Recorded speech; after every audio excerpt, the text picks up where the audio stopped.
आगे देखिए बच्चों, होली के पहले की एक घटना तो मेरी स्मृति में ऐसे गहरे रंगों से अंकित है जिसका धुल सकना सहज नहीं है।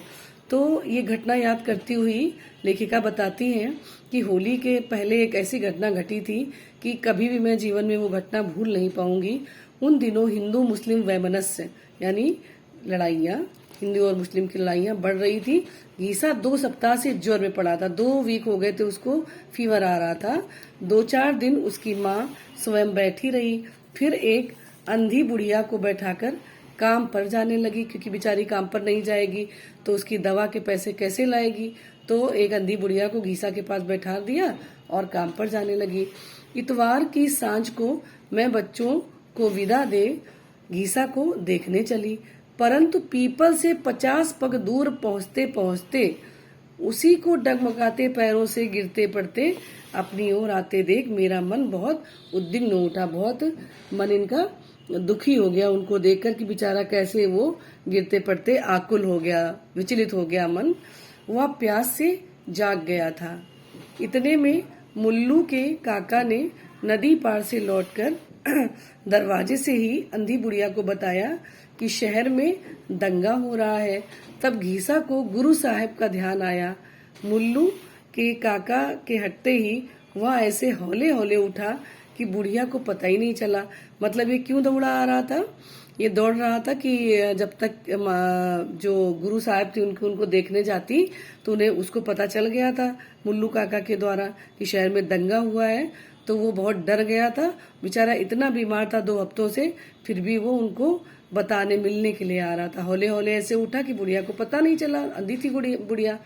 कभी दीवार कभी पेड़ का सहारा लेता लेता इस ओर भागा।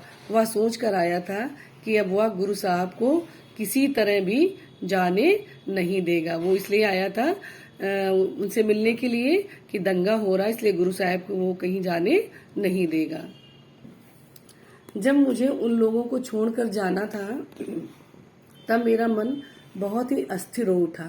कुछ बालक उदास थे और कुछ पढ़ने की छुट्टी से प्रसन्न थे, कुछ तो बहुत दुखी थे और कुछ बहुत खुश हो गए थे कि पढ़ना नहीं पड़ेगा।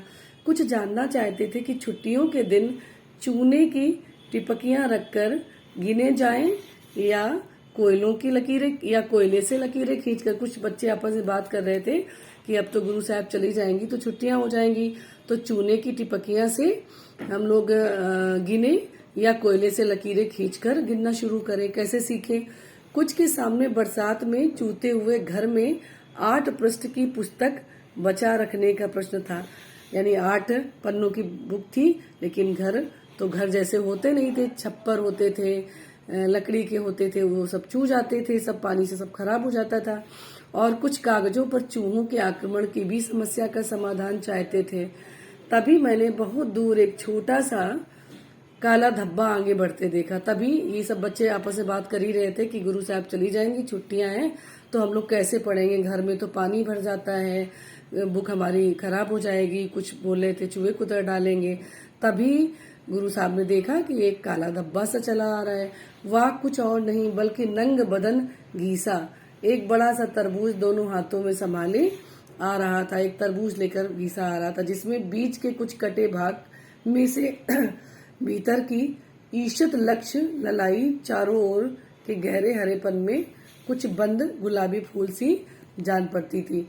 वो बीच से थोड़ा सा काट दिया जाता है ना तरबूज, देखने के लिए कि मीठा है कि नहीं, है टाँकी लगाना जिसको बोलते हैं। तो कुछ दूर से लेखिका ने देखा तो उसमें से कुछ गुलाबी फूल जैसा वो दिखाई पड़ा, हरा हरा और गुलाबी। गीसा के पास न पैसा था न खेत, तब क्या वो इसे चुरा के लाया है? गीसा गुरु साहब से झूठ बोलना भगवान जी से झूठ बोलना समझता है। वह तरबूज कई दिन पहले देख आया था। माँ के लौटने में जाने क्यों देर हो गई। तब उसे अकेले ही खेत पर जाना पड़ा। वहाँ खेत वाले का लड़का था जिसकी नजर उसके नए कुर्ते पर बहुत दिनों से थी। उसने कहा पैसा नहीं है तो कुर्ता दे जाओ। और आज घीसा तरबूज न लेता तो कल उसका क्या करता, इसलिए कुर्ता दे आया। मतलब वो अपने गुरु साहब को तरबूज देने के लिए अपना कुर्ता दे आया था। उसके पास एक ही कुर्ता था नया, वो दे आया था। पर गुरु साहब को चिंता करने की आवश्यकता नहीं है क्योंकि गर्मी में वह कुर्ता पहनता ही नहीं और आने जाने के लिए पुराना ठीक रहेगा। तरबूज सफेद ना हो इसलिए कटवाना पड़ा। नहीं होता कि तरबूज अंदर से खराब ना हो, इसलिए बेचारा कटवा के लाया था। मीठा है या नहीं, या देखने के लिए उंगली से कुछ निकाल के भी लेना पड़ा था कि मीठा है कि नहीं मीठा है। अब गुरु साहब ना ले तो घीसा रात भर रोएगा, ले जाए तो वह रोज नहा धोकर पेड़ के नीचे पढ़ा हुआ पाठ दोहराता रहेगा। उसने कहा कि अगर आप नहीं लेंगी तो मैं रोऊंगा, अगर आप ले लेंगी तो मैं रोज नहा धोकर इसी पेड़ के नीचे आऊंगा, जो आपने पढ़ाया उसे दोहराता रहूंगा और छुट्टी के बाद पूरी किताब पट्टी पर लिखकर दिखा सकेगा। उस तट पर गुरु को किसी शिष्य ने कभी ऐसी दक्षिणा मिली होगी।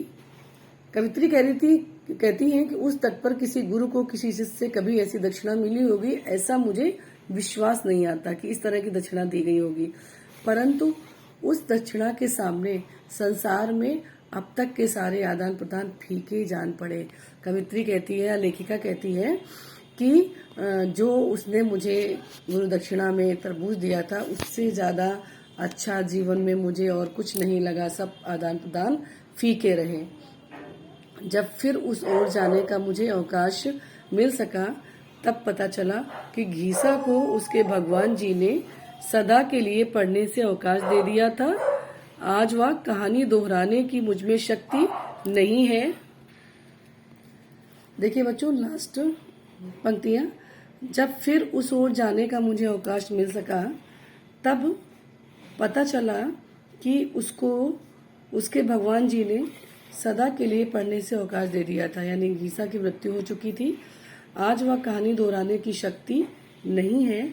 अभी मेरे लिए इतना ही पर्याप्त है कि मैं अन्य मलिन मुखों में उसकी छाया ढूंढती रहूं। लेखिका बताती है कि जब मुझे वहां जाने का अवकाश मिला तो पता चला कि घीसा की मृत्यु हो चुकी है और वो पढ़ने के लिए हमेशा फ्री हो गया है। अब उसे नहीं पढ़ना पड़ेगा क्योंकि ईश्वर के यहाँ वो जा चुका है। और अभी भी कवित्री उन गाँव में जाती है तो उन्हीं गंदे चेहरों में, मलिन मुखों में वो घीसा को ढूंढती है। उसे लगता है कि इन्हीं में कहीं में उसे घीसा दिखाई दे जाएगा। तो बच्चों, ये थी स्टोरी घीसा, महादेवी वर्मा द्वारा रचित स्टोरी। आपको कैसी लगी?